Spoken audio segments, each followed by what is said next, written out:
लग रहे हैं। उसकी अपनी कोई दुश्मनी की लिस्ट है। वो डिट्रैक्ट करता रहा और अभी भी डिट्रैक्ट ही कर रहा है। उस जैसा शातिर आदमी आप लोग पहुंच नहीं सकते। अरमगान के माँ और बाप के दरमियान इख्तलाफात खुल के सामने आ चुके हैं। सारा कसूर कामरान कुरैशी का है। वालदा की फैमिली जो है वो यही इल्ज़ामात लगा रही है डे वन से। उन्होंने नया पेंडोरा बॉक्स खोल दिया। बचपन में अरमगान के साथ क्या क्या हरकतें हुई थी, बाप जो है वो किस तरह से गलत काम के लिए सपोर्ट कर रहा था, बाप का क्या रोल है, वो अब ये बताने की कोशिश कर रहे हैं ताकि सारा का सारा केस जो है वो डाइवर्ट हो जाए। मुस्तफ़ा आमिर कत्ल केस में एक तो बात हम सब ने एक्सेप्ट कर ली है कि कत्ल अरमगान ने ही किया है, बड़ी बेबाकी से किया है, उसको इस पर कोई रिग्रेट भी नहीं है। ना बाप को रिग्रेट है ना बेटे को। बाप तो मुख्तलिफ इंटरव्यूज़ में जाकर कहानियाँ सुना रहे हैं कि जी मेरे बेटे ने कौन सा कोई गलत काम किया है, तो पुलिस है ज़बरदस्ती उगलवा लेती है, पुलिस जो है वो ऐसी है। यानी कि जो पुलिस के साथ मिलकर अभी तक डिफेंस में रह कर जो हरकतें कर रहे थे, आज वही पुलिस पे इल्ज़ामात लगा रहे हैं कि जी पुलिस तो ऐसी है, अब तो झूठे बयानात ले रही है मेरे बेटे को मार पीट के। अब लेकिन ये हम सबको पता चल चुका है कि उसने ही कत्ल किया, वो एक्सेप्ट कर चुका है। फैमिलीज़ जो हैं वो दोस्तों को बेवकूफ़ बना रही हैं, फैमिलीज़, रिश्तेदार और ये पुलिस को मिलकर इन लोगों ने और आवाम को उन्होंने बेवकूफ़ बनाया कि जो है वो सोशल मीडिया पे केस खुलता ना तो ये अभी तक इस केस को दबा भी चुके होते, वो तो अपना बिजनेस भी कहीं और सेटल कर चुका होता। अब अरमगान जो बुरा फंस चुका है, उसके पास अब कोई चारा नहीं है। इसके बाद अब उसकी फैमिली जो है वो बीच में आई है और अजीबोगरीब कहानियाँ सुना रही है, झूठ बोल रहे हैं, उसको बेचारा मजलूम बनाने की कोशिश कर रहे हैं, पागल बनाने की कोशिश कर रहे हैं। मुख्तलिफ यूट्यूबर्स को उन्होंने कॉल करके झूठी इन्फॉर्मेशन फैलाने की भी कोशिश की कि जी बाप उसको तंग करता था, बाप ने उसको ऐसा कर दिया, वो तो बेचारा बड़ा मजलूम है, मासूम है, उसके साथ तो बड़ा गलत हुआ बचपन से। अरमगान की वालिदा की फैमिली ये कह रही है कि जी बाप की हरकतों की वजह से ही माँ ने जो है वो उससे खुला ली थी और अब बेटा भी उसी की जो है इसका खुमियाजा भुगत रहा है।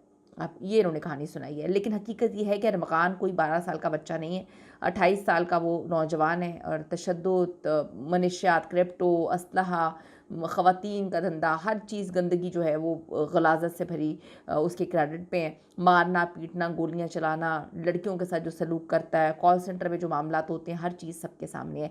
एक इंसान को बुरी तरह से तशद्दुद करके इसने जो है उसको जला दिया, उसके नाजुक अज़ा को काट कर वीडियोज़ बनाई, उस बेचारे के साथ इसने कितना इंसानियत सोच सलूक किया है। उसके बाद अगर कोई ये बात बोलता है कि अरमगान बेचारा है, तो मैं कहती हूँ कि शर्म से डूब मरने का मकाम है आप सबके लिए। इतनी खौफनाक मौत कोई इंसान डिज़र्व नहीं करता। मुस्तफ़ा को इसने बड़ी दर्दनाक और अज़ियतनाक मौत दी है जो कि बिल्कुल काबिल कबूल नहीं है। इसके साथ साथ जी इतना बड़ा ये घटिया किस्म का 2 नंबर कारोबार चला रहा है और एक दरिंदा ही हो सकता है जिस तरह का ये हरकतें और ये काम कर रहा है। तो अब पागल बनने की नई एक्टिंग इनकी फैमिली जो है करने की कोशिश कर रही है। माँ की फैमिली मीडिया वालों को कॉल करके उसे बेचारा साबित करने की कोशिश करवा रही हैं। तो जो कातिल अरमगान है उर्फ आर्मी वल्द कामरान कुरैशी का किरदार जो है सिस्टम के मुंह पर एक ऐसा कालक है, तमाचा है कि शायद ही कोई इसको अब धो सके। इसका बाप 90 की दहाई से मनीषियात के धंधे में मुलव्वस है और बड़े फ़ख्र से अपने आप को कामी डॉन कहता है। खुद अरमगान हर तरह के जराइम में ना से मुलव्वस है, इस पर मुकदमात भी बेतहाशा हैं। क्रेडिट कार्ड स्कीम से लेके ज़्यादती, इक़दाम कत्ल, बदमाशी, भत्ता, फायरिंग, पता नहीं क्या क्या चीज़ें शामिल हैं। तो कोर्ट से मफरूर था, लिहाजा कोर्ट ने इसका शनाख्ती कार्ड वगैरह सब कुछ ब्लॉक किया हुआ है। इसका नाम ECL में डला हुआ है। बहुत सारे मामलात इसके ऊपर है, लेकिन पैसे के बलबूते पे आज तक ये अपने आप को इसका बाप इसको बचाता आ रहा है। बिटकॉइन थे बड़ी तादाद में, बकौल कामी डॉन के इसकी गिरफ्तारी वाले दिन जो है वो CIA पुलिस छापा मारने नहीं आई थी, बल्कि सादा कपड़ों में इनसे पैसे लेने आई थी, लेन देन करने आई थी। खामोशी से वो अंदर घुस रहे थे, लेकिन अरमगान ने फायर खोल दिया, फिर मामला खुल गया, फिर इलाका पुलिस भी शामिल हो गई और फिर माँ को बीच में आके जो है हथियार डलवाने पड़े। ये सारी की सारी गेम थी। अब आप देखें ना, कोर्ट में एक मुजरिम को पेश किया जाता है जिसके बैंक अकाउंट, शनाख्ती कार्ड ब्लॉक है, बाहर मुल्क से नहीं जा सकता, DSP सिपाही को इसने ज़ख्मी किया है, जिसके घर से मकतूल का मोबाइल बरामद हुआ है, जिसके मुलाजमीन ने गिरफ्तारी के बाद बता दिया कि जी गोली इसने चलाई थी, इसने कत्ल किया, जिसके घर से खून के धब्बे मिलते हैं। ऐसे मुजरिम की गिरफ्तारी पर हमारे नरम दिल जज साहब जो हैं उनको रहम आता है और फिर उसको रिमांड भी नहीं दिया जाता। तो ये मामलात हैं। अब आप देखें ना कि कितनी तकलीफ दह सिचुएशन है। हम इंसाफ के लिए, आप लोग, हम लोग मुस्तफ़ा को इंसाफ दिलवाने के लिए, ये तो मुस्तफ़ा तो एक है, पता नहीं अब जब केसेस खुलेंगे तो पता नहीं और कितने लड़कों को, कितनी लड़कियों को ये इनके साथ ही सब कुछ कर चुका होगा।